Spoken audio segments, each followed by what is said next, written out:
Shares of French fashion house Kering popped as much as 10% on Monday on reports that it has appointed industry outsider Luca de Meo as group CEO.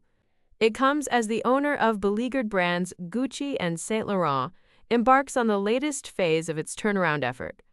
Auto veteran de Meo's departure as CEO of Renault was confirmed Sunday, with the French carmaker saying in a statement that he was stepping down to take on new challenges outside the automotive sector. He will remain in post until July 15th. De Meo's move to Kering was first reported by French newspaper Le Figaro on Sunday. Kering declined to comment on the reports when contacted by CNBC. Kering shares were trading up 9.7% by 11:25 a.m. London time as investors and analysts cheered the reports. Renault shares, meanwhile, shed 7%. Brand management and marketing are Meo's forte, which dovetails with what the luxury industry does, Bernstein analysts wrote in a note Monday. De Meo is seen as having a strong track record, having worked in the auto sector for over 30 years, including at Toyota, Fiat, and Volkswagen.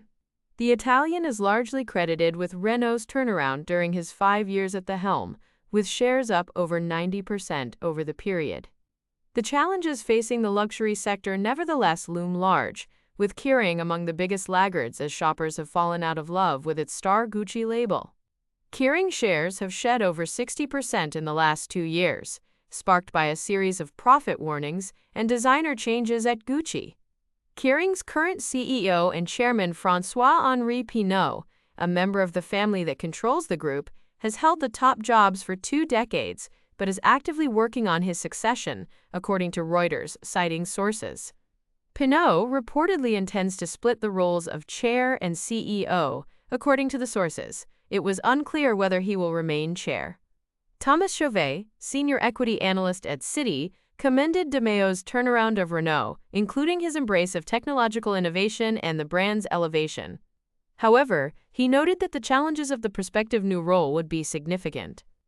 Execution of luxury brand turnarounds has become more complex, lengthy, costly, and far less public market friendly, reflecting consumer preference for top brands rather than those in transition and significant P&L disruption from greater investment commitment, he wrote in a note.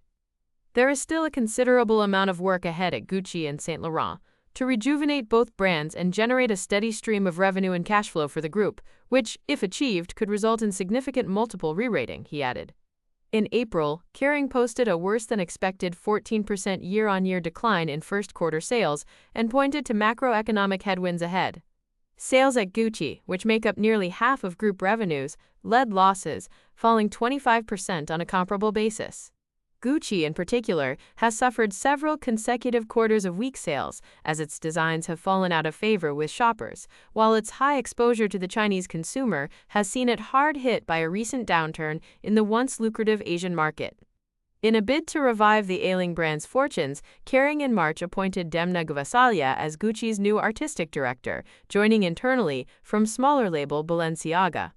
However, a series of controversies associated with his earlier designs have so far prompted a cautious response from investors. His designs are expected to take effect from the spring/summer 2026 collections onward.